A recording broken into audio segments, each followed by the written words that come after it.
നമസ്കാരം, ഞാൻ Rakesh M G.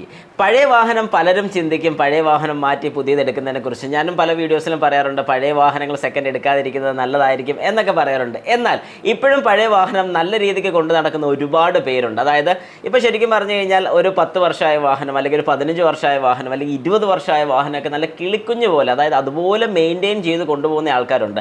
എന്നാൽ ഇതിൽ എത്ര വാഹനം നമുക്ക് ഒരുപാട് ദൂരം ഓടിക്കാൻ സാധിക്കും? അത് എത്ര പേര് ചിന്തിച്ചിട്ടുണ്ട്? അങ്ങനെ മെയിൻറ്റെയിൻ ചെയ്യുന്ന ആൾക്കാരും ഉണ്ട്, ഇല്ലെന്ന് പറയാൻ സാധിക്കത്തില്ല. അതുപോലെ എൻ്റെ ഒരു സബ്സ്ക്രൈബർ പറഞ്ഞൊരു കാര്യമാണ്. അത് പറഞ്ഞിരിക്കുന്നത് അലക്സ് വർഗീസ് ആണ് ഷെയർ ചെയ്തിരിക്കുന്നത്. ഞാൻ ഇന്ന് കമൻസിനൊക്കെ റിപ്ലൈ കൊടുത്തുകൊണ്ടിരുന്ന സമയത്ത് കിട്ടിയൊരു നല്ലൊരു കമൻറ്റ് എനിക്ക് തോന്നി എല്ലാവരുമായിട്ടൊന്ന് ഷെയർ ചെയ്യണമെന്ന്. കാരണം ഇതിൽ ഞാൻ കണ്ട 2 കാര്യങ്ങൾ എനിക്ക് നല്ലതായിട്ട് തോന്നിയിട്ടുണ്ട്. ജസ്റ്റ് ഒന്ന് പറയാം. ക്വസ്റ്റ്യൻ ഇങ്ങനെയാണ്: മൈ വെഹിക്കിൾ, ഇതൊരു ക്വസ്റ്റ്യൻ ആണെന്ന് പറയാൻ പറ്റില്ല, പക്ഷേ ഇതൊരു കമ്മ്യൂണിക്കേഷൻ ആണ് ശരിക്കും പറഞ്ഞാൽ. My vehicle is Alto 2009 model, already completed 1 lakh kilometers, അതായത് 1 ലക്ഷം കിലോമീറ്റർ കംപ്ലീറ്റ് ചെയ്തിട്ടുണ്ട്. We took it to Jaipur and surroundings recently from ഡൽഹിയിൽ നിന്ന് ജയ്പൂരിലോട്ട് വാഹനം കൊണ്ടുപോയി.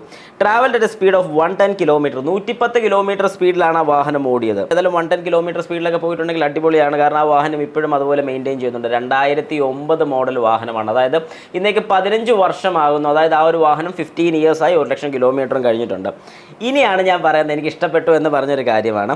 I have followed all procedures in servicing, അതായത് സർവീസിൻ്റെ കാര്യത്തിൽ എല്ലാം വളരെ പക്കയായിട്ടാണ് കൊണ്ടുപോകുന്നത്. അത് വേറൊന്നും കൊണ്ടല്ല ഞാനത് എടുത്ത് പറഞ്ഞത്. കാരണം എന്താണെന്ന് പറഞ്ഞാൽ നമ്മുടെ ഒരു വാഹനം മെയിൻറ്റെയിൻ ചെയ്യുക എന്ന് പറയുമ്പോൾ, അല്ലെങ്കിൽ ഒരു വാഹനം നന്നായിട്ട് നോക്കുക എന്ന് പറയുമ്പോൾ വാഷിങ്ങും പോളിഷിങ്ങും മാത്രമല്ല.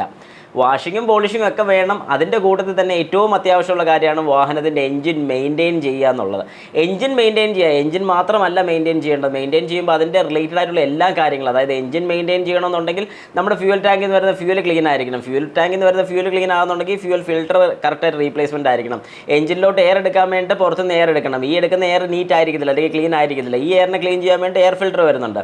ഇതുപോലെ ഓരോ കാര്യങ്ങളും, കറണ്ട് കൊടുക്കാൻ വരുന്ന സ്പാർക്ക് പ്ലഗ് ആണെങ്കിലും ഇങ്ങനെയൊന്നും, ഇത് പലരും ചിന്തിക്കുന്ന ഒരു കാര്യം, ഇത് കുഴപ്പമില്ലല്ലോ, ഓടുന്നിടത്തോളം ഓടട്ടെ, കംപ്ലൈൻ്റ് ആയിട്ട് മാറ്റാം. ഒരു കാരണവശാലും അങ്ങനെ ചെയ്യരുത്. കൃത്യമായിട്ടുള്ള ടൈമിങ്ങിൽ ഇത് റീപ്ലേസ് ചെയ്ത് പോവുകയാണെന്നുണ്ടെങ്കിൽ ഒരു കാരണവശാലും പ്രോബ്ലം വരത്തില്ല. ഇതിൻ്റെ ഒരു സിമ്പിൾ എക്സാമ്പിൾ ഞാൻ പറയാം. നമ്മുടെ വാഹനം സ്റ്റാർട്ട് ആകുന്നുണ്ട്, വാഹനത്തിൻ്റെ സ്പാർക്ക് പ്ലഗ്, അതായത് കറണ്ട് കൊടുക്കുന്ന സ്പാർക്ക് പ്ലഗ് നമ്മൾ അഴിച്ചു നോക്കിയപ്പോൾ അതിൽ കാർബൺ ഡെപ്പോസിറ്റ് കണ്ടുപോകാനുണ്ട്, അല്ലെങ്കിൽ ബ്ലാക്ക് ആയിട്ടുണ്ട്. നമ്മൾ എന്താണ് ചെയ്യുന്നത്? വാഹനത്തിന് ഇപ്പം മിസ്സിങ്ങോ കാര്യങ്ങളോ ഒന്നുമില്ല, ഇപ്പോൾ കുഴപ്പമില്ല, പോകട്ടെ, പിന്നെ മാറ്റാമെന്ന് വിചാരിക്കും. ശരിക്കും അവിടെ എന്താണ് സംഭവിക്കുന്നത് നിങ്ങൾക്കറിയോ? അതായത് ഈ സ്പാർക്ക് കൃത്യമായിട്ട് വന്നില്ലെങ്കിൽ, അല്ലെങ്കിൽ നിങ്ങൾ ചിന്തിച്ചാൽ മതി, വീട്ടിലൊക്കെ അമ്മമാർ അടുപ്പ് കത്തിക്കുന്ന സമയത്ത്, അല്ലെങ്കിൽ ഒരു ഗ്യാസ് സ്റ്റൗ കത്തിക്കുന്ന സമയത്ത് സ്പാർക്ക് ലൈറ്റർ വെച്ച് സ്പാർക്ക് കൊടുത്ത് കത്തിക്കാറുണ്ട്. ഇത് കുറച്ച് നാൾ കഴിയുമ്പോൾ ഇതിനകത്ത് ചെളി കയറി കഴിഞ്ഞാൽ നമ്മൾ ഈ സ്പാർക്ക് കൊടുത്തു കഴിഞ്ഞാൽ 3-4 പ്രാവശ്യം പ്രസ് ചെയ്ത് കഴിഞ്ഞാൽ മാത്രം കത്തിക്കാൻ പറ്റത്തുള്ളൂ.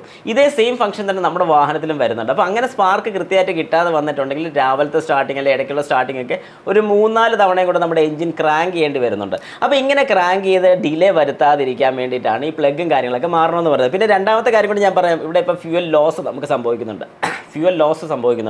മൂന്നാമത്തെ കാര്യം, നമ്മുടെ വാഹനത്തിനകത്ത് കാർബൺ ഡെപ്പോസിറ്റ് ഉണ്ടാകുന്നുണ്ട്. പ്രോപ്പറായിട്ടുള്ള ബേണിങ് നടക്കുന്നില്ലെന്നുണ്ടെങ്കിൽ, കൃത്യമായിട്ടുള്ള സ്പാർക്ക് അവിടെ ചെല്ലുന്നില്ല, കത്തൽ നടക്കുന്നില്ലെങ്കിൽ, അല്ലെങ്കിൽ പ്രോപ്പറായിട്ട് ബേണിങ് ആകുന്നില്ലെങ്കിൽ ഉറപ്പായിട്ടും അവിടെ കാർബണിൻ്റെ കണ്ടൻറ്റ് ഉണ്ടാകും, അതായത് കാർബൺ ഡെപ്പോസിറ്റ് ഉണ്ടാകും.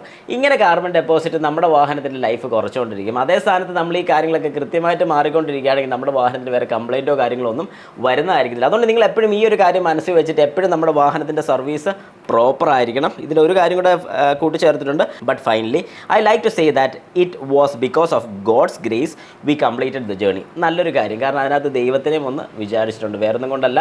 കാരണം എന്താണെന്ന് പറഞ്ഞാൽ, ഒരു യാത്ര പോകുന്ന സമയത്ത് എത്ര ലോങ് പോയെന്ന് പറഞ്ഞാൽ, എന്ത് സ്പീഡിൽ പോയെന്ന് പറഞ്ഞാലും നമ്മുടെ കയ്യിൽ എല്ലാം കൺട്രോൾ ഉണ്ടെന്ന് ഞാൻ വിശ്വസിക്കത്തില്ല, അല്ലെങ്കിൽ എല്ലാം കൺട്രോൾ നമ്മുടെ കയ്യിലാണെന്ന് ഞാൻ പറയത്തില്ല. കുറച്ചൊക്കെ ദൈവത്തിൻ്റെ കയ്യിലുമാണ്. കാരണം ഓപ്പോസിറ്റ് സൈഡിൽ നിന്ന് വരുന്ന വാഹനങ്ങളാണെങ്കിൽ പോലും, നമ്മുടെ ഭൂമിയുടെ കാര്യമാണെങ്കിൽ എല്ലാം കൊണ്ട് ഞാനത് പറഞ്ഞതേ ഉള്ളൂ. പക്ഷേ സർവീസിൻ്റെ കാര്യം നിങ്ങൾ വളരെ മസ്റ്റായിട്ടും, അതായത് നിങ്ങളുടെ മനസ്സിൽ എപ്പോഴും ഈ ഒരു കാര്യം വേണം.